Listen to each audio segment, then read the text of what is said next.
Bye bye booty, heroin chic is back. That is what the New York Post had to say in a controversial article last year that's being condemned for setting a scary precedent in regards to body image. Since then, there have only been more and more headlines about all this. And just as a heads up, this content focuses on serious issues of body dysmorphia and eating disorders. So if you don't know what heroin chic is, it's a style focusing on being ultra thin, essentially emaciated with pale skin and sunken fragile features. Similar to features linked to heroin use, as the fashion world was basically glamorizing drug use at the time. It was mostly popularized in the 90s with people pointing to models like Kate Moss and Jamie King. It also, I guess to say the least, has pretty toxic implications. It was even seen as so harmful and pervasive that then President Bill Clinton condemned heroin chic fashion photography back in 1997 for romanticizing drug use. And he's not alone. Many others have slammed it for its impact on mental health and disordered eating. So the fact that you had the New York Post and other outlets running headlines saying this style was back was concerning for many, for a number of reasons, including these images and standards can trigger serious body image issues. And the reason I want to talk about this now is timing's important. We're at the start of a new year, and it can be an absolutely brutal time for dangerous weight loss and diet messaging. While I've been open about and talked about struggling with an eating disorder myself, that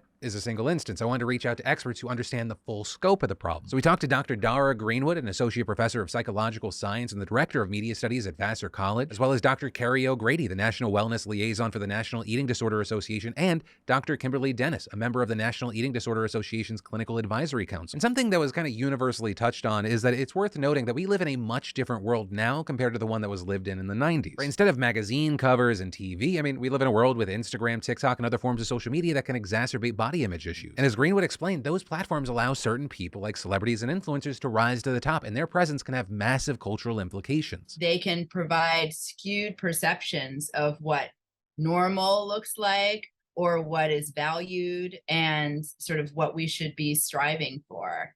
So there's a disconnect.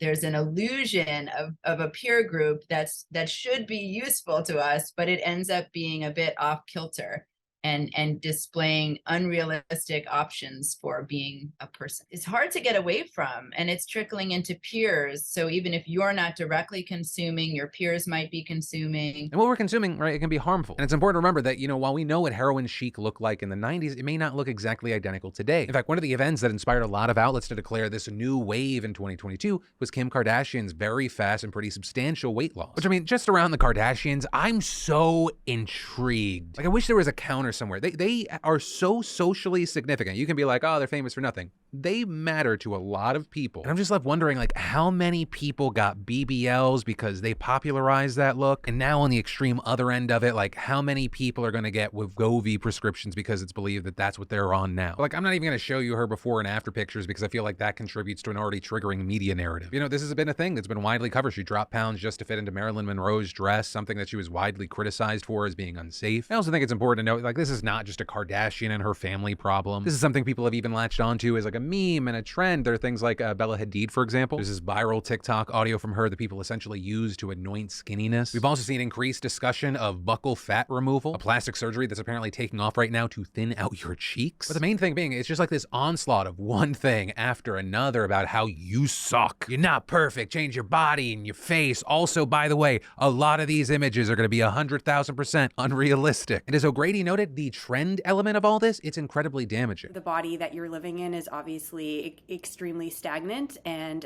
giving you life, and is something that you are living and breathing in. And so just even calling it a trend is highly problematic. It's really making an opioid crisis glorified. And here's the thing, it's easy to overlook this. Right? As Dr. Dennis even explains, as we scroll and scroll, we're not always thinking about how media is going to long-term affect our minds and bodies. I think people think when I consume food, okay, that's going to affect my body. But what we consume from out there through our sensory lenses, through our brains, affects our brains and affects our bodies in much the same way. And what kind of sucks is we know this. Right? I think 98% of you watching are not under the impression that social media is a complete good for our mental well-being. It's this helpful thing we have in our pockets. Also, it's a poison pill. Though a lot of us, based off of nothing, see ourselves, better than average. You know what? It doesn't affect me the same way. But that doesn't stop the consumerism of looking to social media for what's the thing to be so I can be accepted. It looks like Gen Z knows that images on Instagram and TikTok are edited or curated, that oftentimes what people post is not their reality. But it also turns out telling people, hey, pay no attention to it, it's not real, doesn't actually do anyone any good. Even though they know it's technically artificial, to say the world you're living in is fake it's a little bit unproductive because it is nevertheless the world they're living in and it has value to them. And psychologically, there's a reason why the, hey, wait a minute, we know this is a load of crap part of your brain often loses to the, actually, you should look at your phone and soak in the fake things part of your brain. We are just generally very attentive to visually salient things and stimuli. And even with a ton of disclaimers and caveats about the nature of what you're looking at, we have a hard time encoding the information piece of it in the face of all of this incredibly rich visual information that we're getting. And add to that, the more universal some of those people or images are, the more locked in they become for us. Like going back to Kim Kardashian as an example, she's on the cover of magazines, on TV, on billboards. Even if you do not care, you cannot escape her. Especially when you pair all of that with the manual and algorithmic sharing of her content on social media. It can almost feel like you have this cool older sister who's telling you like how to put makeup on or what the next cool thing is. But then when she goes from talking about innocuous things like hair and clothes to like diet, or as we've seen with a lot of these people taking money for like hey, do you want to shit yourself tea? That is when the consequences roll in. I think it can end up being a how-to guide for people that are trying to look like her. I know that a lot of what she does, she frames as health potentially. I'm pretty confident that the impact is not necessarily a healthy one. But again, I want to note, this is bigger than the Kardashians. This is bigger than pointing a finger at one person and calling it a day. When you really look at it, there are dozens of factors at play. One major one even being the social media companies and their policies. If they have the capacity to build algorithms that can bombard a 13-year-old